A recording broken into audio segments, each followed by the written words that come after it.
This is Dr. Elliot Realsteen, and I have a PhD in economics, feminist studies, and most importantly, a PhD in street. The gap between sexual behavior that is socially acceptable amongst the sexes is as wide as the Grand Canyon. And despite the assiduous efforts put forth by various groups and individuals to close this sexual double standard, the gap still remains as healthy as ever, and forever will. Speaking streetly, men are applauded and in most cases encouraged when they have sex with multiple partners, while women are castigated and in often cases shamed for engaging in intercourse with many partners. Now, although the standard of what is considered sexually transgressive in terms of number of total sexual partners and engagement in sexual escapades has evolved over time, the gap in perception between the two sexes is as wide as it has ever been. The reason for this indefatigable gap, which will never go away, is threefold. The first reason is application, the second is evolutionary, and the third and most important reason is personal safety and risk. Let's start with the basic reason that every Tom and Jane knows about and unfortunately believes to be the sole reason for the existence of the sexual double standard. This reason is based in practicality. It is, by and large, much easier for women to have sex with a random stranger than it is for men, as has been proven with several formal and informal tests that have been done on the subject. Would any of you four be, interested in having sex with me? No. No. Would you be interested in having sex with me? No. You want to have sex with me? Are you...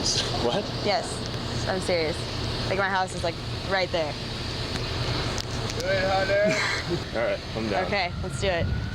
Maybe you'd want to have sex with me. Yes. Now, I am not sure about the nature and pre-planning of production of these videos, but they show that nearly half of all men say yes to an overt sexual advance from a strange woman, whereas nearly no women respond affirmatively to the same proposition from a man. Early romantic encounters between the majority of men and women cause them to take roles, one as the barrier maker and the other as the barrier hurdler. Women, especially attractive women, receive countless romantic propositions and advances from members of the opposite sex. So a beautiful woman, you figure like this, 20 guys a day hit on her. A beautiful woman. Mm-hmm. I'm lowballing it. Yeah. So 20 guys a day hit on her. So you figure that's about almost 8,000 men a year. Men, by and large, do not.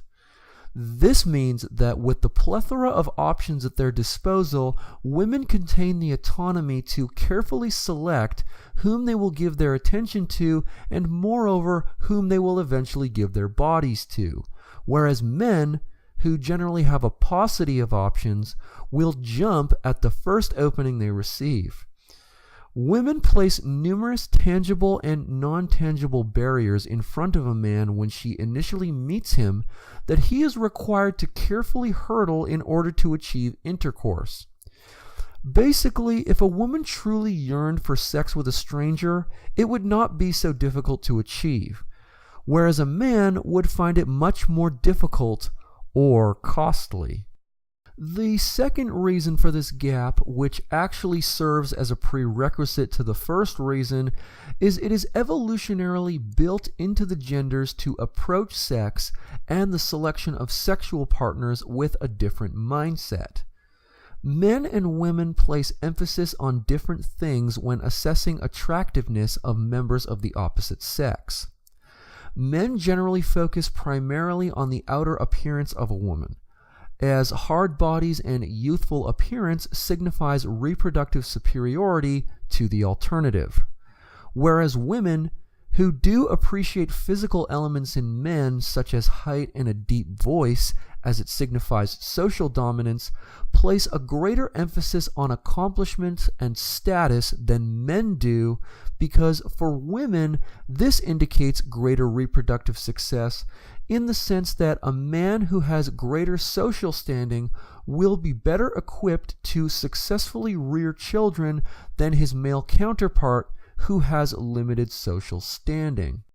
The sexual goals of men and women throughout history were men aspired to spread their seed and create as many progenitors as possible, whereas women selected their partners carefully and in a manner that would increase the likelihood that they would have competent and well provided for offspring. These predilections resonate in modern form and are the primary reason why women are not as capricious when choosing sexual partners as men are. The final and most important reason for this sexual double standard is safety. When a man takes a strange girl home and copulates with her, he is considered a pimp and the man, and is generally lauded for his accomplishment, while the strange girl he takes home is cast as a whore and a slut. The primary reason for this dichotomy is risk and safety. The average American male stands 5 feet 8 inches tall and weighs 195 pounds. And the average American woman is 5 feet 4 inches tall and weighs 168 pounds. And this difference, although not exact, is the same in every country on earth. On average, men are bigger, taller, and stronger than women. How this translates to the topic at hand is that when you engage in sexual intercourse with someone, you leave yourself completely vulnerable to that person in the most bare physical sense. And in that, you are placing a lot of trust in that person you are having sex with. However, when there is such a strong disparity in the physical dimensions of the two parties involved, like in the typical male-female sexual encounter, there is more faith administered to one party than there is to the other. For instance, barring a Machiavellian trap of some kind, if a man goes home to have sex with a woman he is not familiar with, she cannot force him to do anything in that time against his will. However, this is not true for the opposite scenario. A man can force a woman in the privacy of his bedroom to do anything he wants her to do if he really, really wants it. If the average man was naked in bed with the average woman, and he decided fervently he wanted to engage in anal sex and would enact any means necessary to get it, but the woman was vehemently opposed to it, guess what? They are having anal sex. This is not true in all situations of sexual encounters between men and women, obviously. For instance, if Serena Williams decided she was going to have sex with DJ Qualls, I'm pretty sure she could handle herself just fine in any situation presented to her. But this is not true for the strong majority of male and female sexual encounters. When a woman decides to have sex with a man whom she knows very little about, then she is placing a lot of trust and her personal safety into the hands of a strange person whom she, in all likelihood, has only known for a few hours, at the most sometimes. A man, on the other hand, when having sex with a strange female, does not put himself in the same type of danger.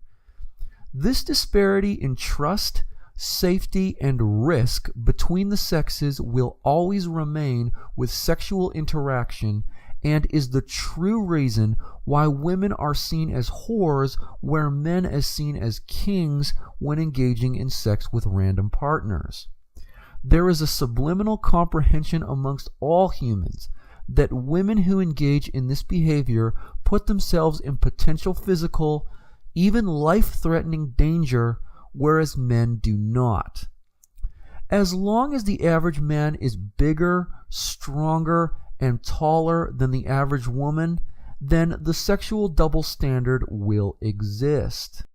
On a final note, why do certain people want to close the sexual double standard gap anyways?